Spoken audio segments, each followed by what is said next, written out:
Doctor Ambedkar international centre Delhi ખાતે સંવિના સેવક પરિવારનું દલિત સમાજ માટે આપેલી યોગદાન બદલ કેન્દ્રીય મંત્રીશ્રીઓના હસ્તે કરાયું સન્માન. પાટણ જિલ્લાના વિવિધ વિસ્તારોમાં દલિત વંચિતોની સેવા માટે ભીખાલાલ પરમારને વ્યસ્ત રહેવા દીધા છે. આમ શ્રીમતી મધુબેન ભીખાલાલ પરમારની પણ ઉડાન સંસ્થા દ્વારા માઈ રમાબાઈ આંબેડકર ઇન્ટરનેશનલ એવોર્ડ માટે પસંદગી કરવામાં આવી હતી. ડોક્ટર બાબા સાહેબ આંબેડકરની વિચારધારાને વરેલા દલિત સમાજના લોકોને હર હંમેશ મદદની ખેવના રાખતા અને તાત્કાલિક અસરથી પહોંચી જઈને પોતાના ઘર પરિવારની ચિંતા કર્યા વગર સતત લોકોની વચ્ચે લોકોની પડખે ઊભા રહેવું. તેમના આ મહાન કાર્ય પાછળ તેમના ધર્મપત્ની આજીબેનનો વિશેષ સહયોગ રહેલ છે.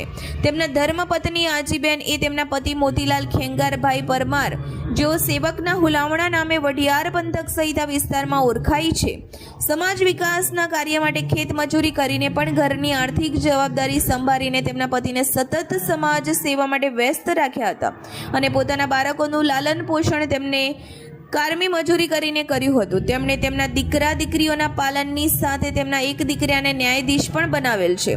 આમ તેમના આગવા પારિવારિક સમયના બલિદાનના ભાગરૂપે તેમની માઈ રમાબાઈ આંબેડકર ઇન્ટરનેશનલ એવોર્ડ માટે લોકસભાના પૂર્વ panel speaker doctor Kiritbhai Premjibhai સોલંકીના અધ્યક્ષ સ્થાને ગઠિત ઉડાન રાષ્ટ્રીય સંસ્થાના ઉપક્રમે પસંદગી કરવામાં આવી હતી.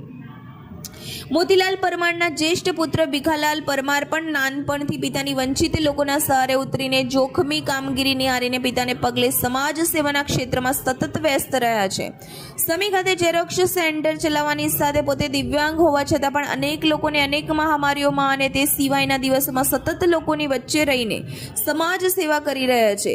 તેનાથી વિશેષ તેમણે અમદાવાદ ખાતે એક કાર્યક્રમમાં પધારેલા doctor Baba Saheb આંબેડકરના પ્રપૌત્ર આનંદરાજ આંબેડકરને doctor Baba Saheb આંબેડકરે સ્થાપેલ people education society મુંબઈને સમી તાલુકાના ગરીબ વંચિત સમાજના બાળકોને ઉચ્ચ શિક્ષણ મળી રહે તે માટે પોતાની ખેત જમીન દાનમાં આપી હતી. આ બધા જ કાર્યોમાં તેમના ધર્મપત્ની મધુબેન પરમારે પણ પોતાના સાસુની માફક પોતાના પરિવારની સઘળી આર્થિક જવાબદારી સ્વીકારીને તેમણે તેમના પતિ ભીખાલાલ પરમારને ક્યારે પણ સમાજ સેવાના કાર્યમાં જવા માટે રોકટોક કરી નથી અને જેના કારણે સમગ્ર સમી તાલુકા ઉપરાંત પાટણ જિલ્લાના વિવિધ વિસ્તારોમાં દલિત વંચિતોની સેવા માટે ભીખાલાલ પરમારને વ્યસ્ત રહેવા દીધા છે. આમ શ્રીમતી મધુબેન ભીખાલાલ પરમારની પણ ઉડાન સંસ્થા દ્વારા માઈ રમાબાઈ આંબેડકર ઇન્ટરનેશનલ એવોર્ડ માટે પસંદગી કરવામાં આવી હતી. ડોક્ટર બાબા સાહેબ આંબેડકરે ભારતીય બંધારણની રચનાની સાથે ભારતના કરોડો મહિલાઓ વંચિતોના વિકાસ માટે પોતાના ઘરની જવાબદારી તેમના ધર્મપત્નીના શિરે મૂકીને સતત સમાજ અને દેશ વિકાસ માટે વ્યસ્ત રહ્યા હતા. જેના કારણે તેમના ધર્મપત્ની માઈ રમાબાઈ આંબેડકર અનેક આર્થિક મુશ્કેલીઓ વેઠી હતી અને જેના કારણે તેમના ઘણા પુત્રોના પણ ગરીબીના કારણે અવસાન થયા હતા. માત્ર એક જ પુત્ર યશવંતરાય આંબેડકર જીવિત રહેલ અને સઘળી જવાબદારી પરિવારની તેમણે નિભાવી હતી. જેના કારણે ડોક્ટર બાબા સાહેબ આંબેડકર દેશ માટે આટલું મહાન કાર્ય કરી શક્યા હતા.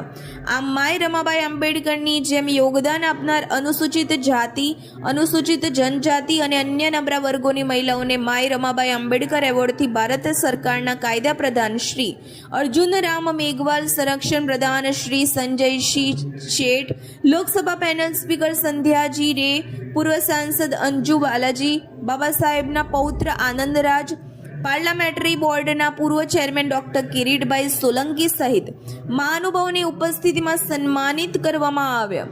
આ કાર્યક્રમમાં બંને સાસુઓની પસંદગી તેમના પારિવારિક સમયના બલિદાનના ભાગરૂપે કરવામાં આવી હતી. અહેવાલ Jayantibhai Thakkar, DD news live 24, Shiyori Kankrej.